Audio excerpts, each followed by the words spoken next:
যেটা করবে এই পরিকল্পনাটা কি আর কাউকে জানাইছে?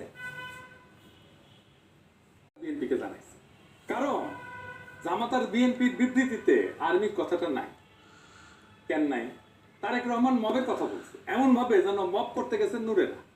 আর তারেক রহমানের ইংরেজিতে লেখা স্ট্যাটাসের বাংলা হইতেছে, আমি পড়ে শুনাইতেছি, বাংলা করে শুনি। হামলা এবং কাকরাইলে ঘটে যাওয়া সহিংস ঘটনার তীব্র নিন্দা জানাচ্ছে। কি কি ঘটছে সেটা কিন্তু বললো না। দেখছেন, আমরা গণতান্ত্রিক উত্তরণের একটা অত্যন্ত সূক্ষ্ম সময় রয়েছে, যার প্রথম ধাপ হলো জাতীয় নির্বাচন। সম্মিলিতভাবে আমাদের নিশ্চিত করতে হবে যেন আজকের মতো অস্থিতিশীল পরিস্থিতি ছড়িয়ে না পড়ে এবং আমাদেরকে গণতন্ত্রের পথ থেকে বিচ্যুত না করে। রহমান আশঙ্কা করতেছে যে এই ঘটনা ছড়াই যাবে সারা দেশে, জাতীয় পার্টির অফিসগুলোর উপরে হয়তো হামলা হবে এবং এই অস্থিতিশীল পরিস্থিতি কে করলো? করছে তো তার জোটের লোকই, তাই না? গণতন্ত্রকামী সব পক্ষ, যার মধ্যে বিএনপি এবং তার মিত্ররা অন্তর্ভুক্ত, মানে নূরের দলের কথা বলতেছে, তাদের সংযম এবং সহনশীলতা প্রদর্শন করতে হবে। গত বছরের গণ আন্দোলনের প্রকৃত চেতনা জাগ্রত রাখতে হবে।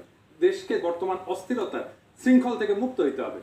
বাংলাদেশকে আগায় নিতে হলে আমাদের এই যে মবের সংস্কৃতির বিপরীতে সতর্ক থাকতে হবে। আইনের শাসন প্রতিষ্ঠা করতে হবে এবং একটা শান্তিপূর্ণ স্থিতিশীল দেশ গড়ে তুলতে হবে। কেবল জনগণকে গণতান্ত্রিক পথে ক্ষমতায়ন মর্যাদা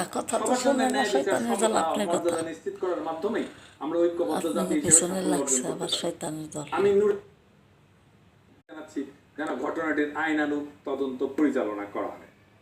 আর্মির কথা আছে মানে কি? মানে মার খাইছো হাসি খেয়ে আর্মির ভূমিকা ইচ্ছা করে এড়ায় যাওয়া হচ্ছে। ভাসুর হয়তো আর্মি, তাই তার নাম মুখে আনে। তবে জুলাইয়ের তারুণ্য এই বিপদটাকে সঠিকভাবে উপলব্ধি করতে পারছে।